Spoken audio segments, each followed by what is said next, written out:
Universitas Indonesia, Universitas kami, ibu kota negara, pusat ilmu budaya. Assalamualaikum warahmatullahi wabarakatuh.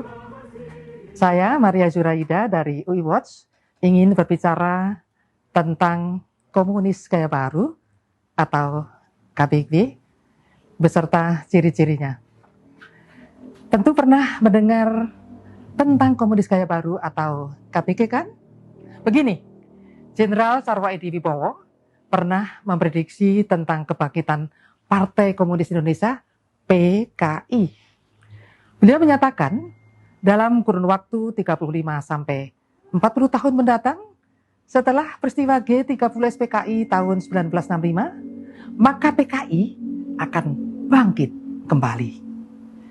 Jenderal Sarwo Edi mengungkapkan bahwa caranya dilakukan PKI dengan jalan penyusupan di segala bidang melalui pemerintahan, partai politik, militer, dan budaya seperti yang pernah dilakukan PKI sekitar 1950-1965. Kesimpulan itu menurut Pak Sarwo Edi berdasarkan dokumen-dokumen yang berhasil disita dan hasil interogasi terhadap anggota PKI yang tertangkap saat operasi-operasi yang dipimpinnya.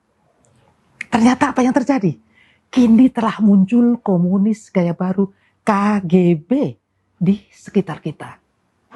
Banyak ciri-ciri dari komunis gaya baru, namun dengan durasi yang singkat, kami sampaikan 3 ciri terlebih dahulu, yaitu memutarbalikkan fakta, berdusta, dan intimidasi. Yang pertama, kita bicara tentang ciri memutarbalikkan fakta. PKI sebagai pelaku pemberontakan G30S tahun 1965 telah diputarbalikkan PKI menjadi sebagai korban melalui tulisan-tulisan di media atau beberapa buku yang ditulis dan dijual melalui toko-toko buku.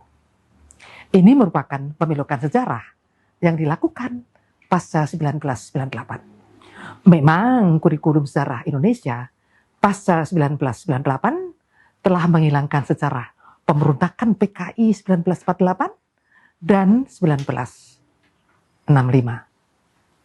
Oleh karena itulah, para pelajar bahkan mahasiswa lebih percaya pada tulisan-tulisan yang mereka peroleh di media ataupun buku-buku yang ditulis oleh simpatisan PKI.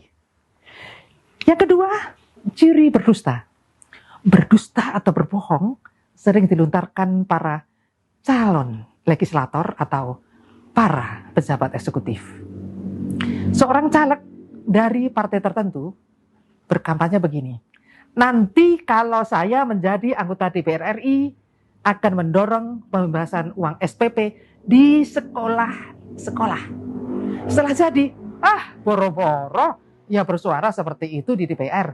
Yang penting menang dulu dan bisa duduk sebagai anggota DPR. Masalah janji kan hanya sekedar janji. Kok gampangnya berdusta pada rakyat? Ada lagi seorang pejabat publik yang pada awalnya berbicara bagaimana cara menangkal korupsi di depan para staf dan pegawainya. Ini bahkan diviralkan melalui media sosial. Baru setahun menjabat, ia ditangkap KPK karena korupsi. Nah, ini merupakan kebohongan atau dusta yang nyata. Jadi yang ketiga adalah ciri intimidasi.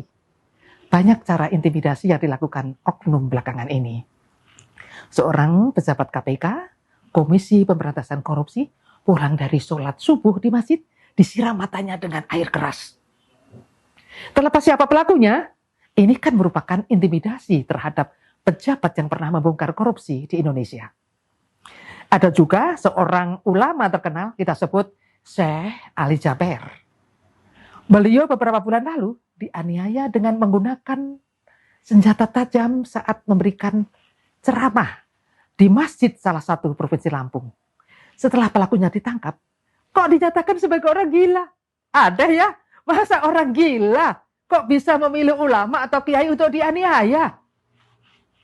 Nah, Hal penganiayaan tersebut berkali-kali terjadi pada ulama-ulama kita di seluruh Indonesia. Ujungnya, setelah pemeriksaan, pelakunya dianggap tidak waras alias gila. Loh, kok seragam ya? Penganiayaan terhadap para kiai persis dilakukan PKI pada tahun 1948 dan 1965. Intimidasi seperti itulah juga merupakan ciri komunis gaya baru. Saya Maria Juraida dari iWatch. Sampai jumpa.